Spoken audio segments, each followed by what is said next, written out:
dimuliakan Allah Subhanahu wa taala. Kalau orang Singkawang zaman dulu bisa membangun masjid sebesar ini, semegah ini, semewah ini, secantik ini, maka anak muda Singkawang akan membangun Islamic Center 10 lantai. Amin.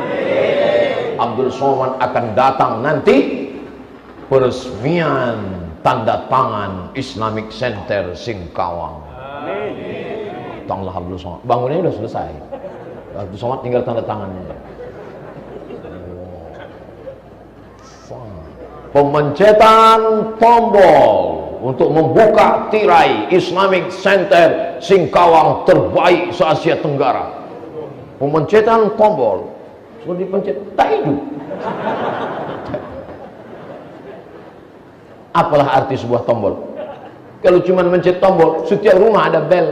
Kalau kau hidupmu cuma mencet tombol, kau pencet aja bel-bel di rumah orang.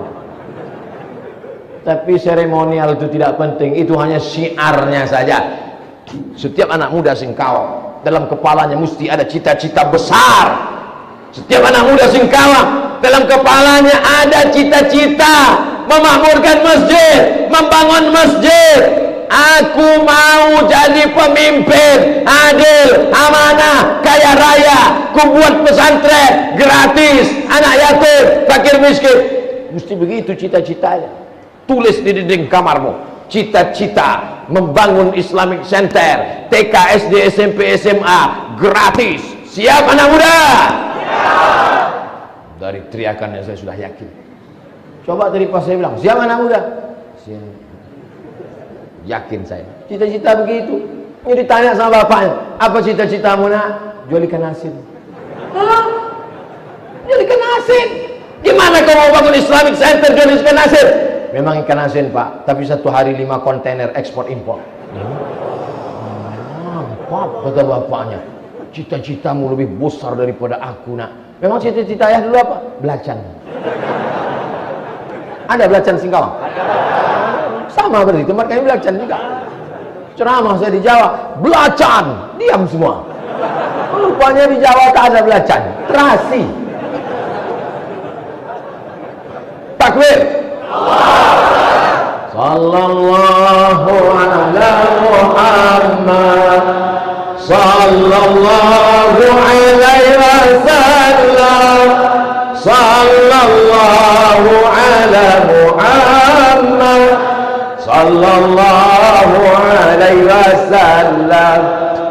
Ya Nabi salam alaika, ya Rasul salam alaika, ya Habibi salam alaika, salawatullah alaika.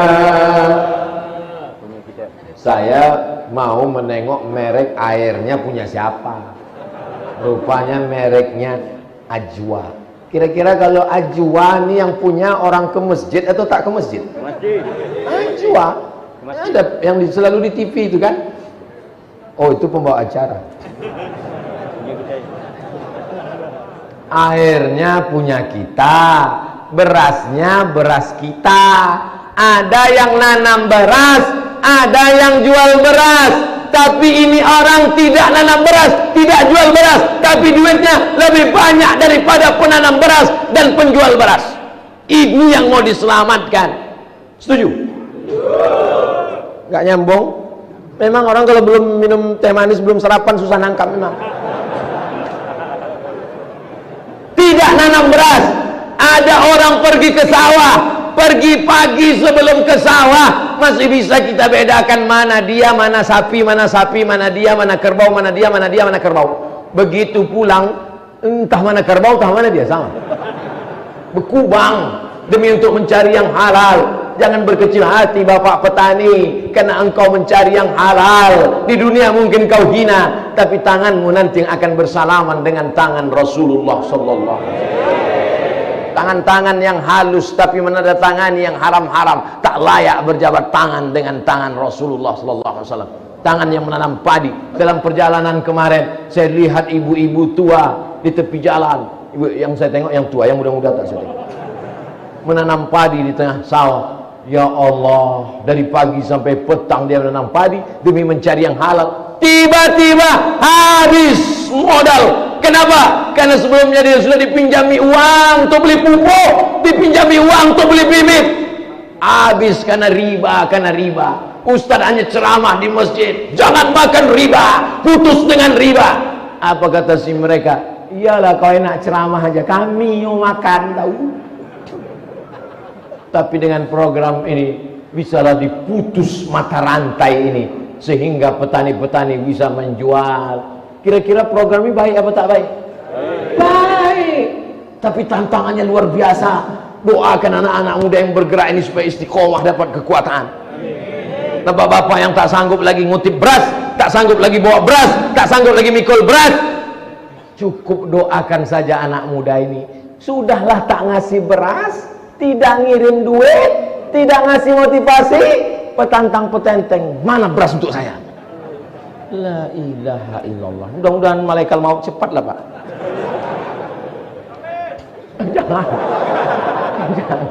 Jangan kau takbirkan. Ini tak perlu 4 kali takbir selesai nih. Semangat saya tausiah di Singkawang. Ini menunjukkan, kata jamaah, iya bapak yang semangat, kami dari tadi mau nahan kentut ini gitu. Saudara yang dimuliakan Allah, tadi saya mulai tausiah jam 5 saya tengok. Kami di Sumatera, di Riau jam 5 itu baru azan subuh. Di Singkawang jam 5 udah ceramah. Luar biasa. Ternyata matahari lebih dulu terbit di Singkawang baru dari Riau. Iyalah Pak Ustadz, kita kan di timur.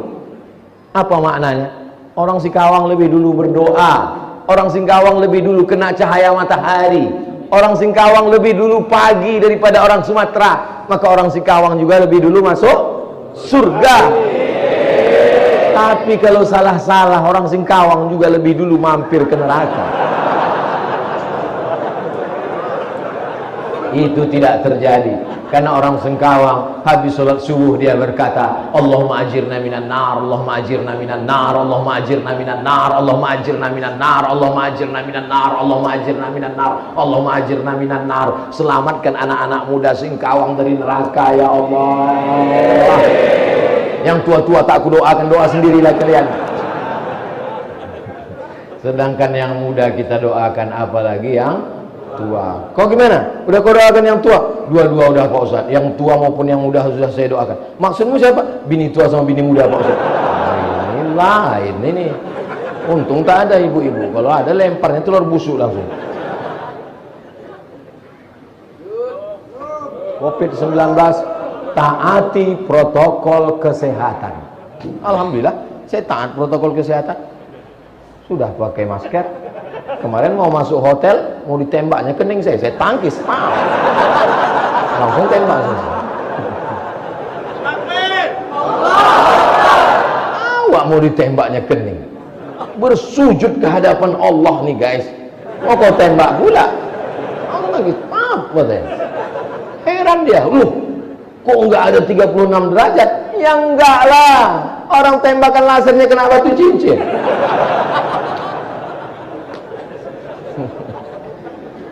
Ini bukan kecubung sembarang kecubung. Ini kecubung hadiah dari Sambas. Udah itu aja pantunnya. Saudara yang dimuliakan Allah Subhanahu wa taala, jaga istiqomah. Siap istiqomah? Bulan ini Ustaz Abdul Somad datang. Bulan depan Ustaz Lukman datang. Bulan berikutnya Habib Fulan datang. Bulan berikutnya Tuan Guru Fulan datang. Setiap bulan itu ada momen-momen pertemuan untuk mencas lagi. Karena kita ini macam handphone juga. Down, turun, habis, mati, lapuk, buang. Bangkitkan lagi. Turun, letoy. Bangkitkan lagi. Begitulah terus. Saya nih Pak Ustaz, iman saya terasa naik turun. Naik turun. Naik turun. Gimana caranya nih Pak Ustaz? Berarti kau masih hidup. Tapi kalau sudah tak ada lagi, berarti kau udah mati dah. Selama hayat di kandung badan, selama ruh masih bersemayam dalam jasad, jaga istiqomah ini dengan salat berjamaah. Siap. Jaga istiqomah ini dengan berjamaah, bersedekah, berwakaf, berinfak. Siap. Jaga dengan menyantuni anak yatim. Siap. kepada anak-anak yatim dipersilakan untuk maju ke depan, karena akan pemberian santunan oleh bapak-bapak dan ibu-ibu ketua PKK. Maka dipajanglah anak yatim di depan. Beginilah anak yatim. Malu menengok biji mata. Orang yang ngasih ini pula ketawa cekikikan sambil selfie. Hai anak yatim, di mana perasaanmu? Saya tanya sama anak yatim yang sudah dewasa, pengalaman bapak sebagai anak yatim dulu apa yang paling menyakitkan, Pak? Yang paling menyakitkan adalah ketika dipajang di depan orang banyak, Pak Ustadz. Tapi program ini tidak begitu menyantuni anak yatim. Anak yatim tidak dipajang, anak yatim tidak dipertontonkan. Tiba-tiba tak ada angin, tak ada hujan, datang aja truk. Bahagialah anak yatim. Oh, truk datang, rupanya truk sampah. Begitu datang, tertulis di belakang truk, Paskas, pasukan amal soleh, beras datang. Didata. Saya Abdul Somad tak mampu mendata seperti ini. Berapa anak yatim di sini? Ada 300. Kumpulkan semua.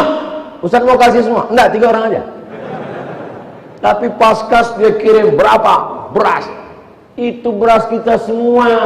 Kita sibuk dengan kantor, kita sibuk dengan rumah tangga, kita sibuk dengan dunia. Ada anak-anak muda yang direkrut, dikumpul, tapi mengumpulkan anak mudanya bukan dengan membuka pendaftaran, tidak. Tesnya dengan sholat subuh berjamaah. Setelah imannya kuat, setelah dia on time. Bagaimana mau membuat anak muda on time tepat waktu? Salah satunya yang on time adalah sholat subuh berjamaah. Alah, Abdul Somad cerita on time, on time. Kami aja sholat subuh hari ini terlambat gara-gara dia lambat dari hotel. Betul. Saya sebelum azan subuh udah siap, tapi namanya teknis dan lain sebagainya. Ini mau saya jelaskan bahwa saya tak kesiangan. Saya udah siap, udah ready, udah. Tapi kan bukan saya sendiri. Oleh sebab itu maka ini saya jelaskan supaya jangan ada fitnah di antara kita. Saudara yang dimuliakan Allah Subhanahu wa taala, mudah-mudahan pertemuan kita ini pertemuan yang mendatangkan rahmat. Perpisahan kita setelah ini perpisahan yang dijauhkan dari segala perbuatan maksiat. Anak-anak muda kita dijauhkan dari narkoba, dijauhkan dari seks bebas, dijauhkan dari pacaran. Yang selama ini pacaran subuh ini putus.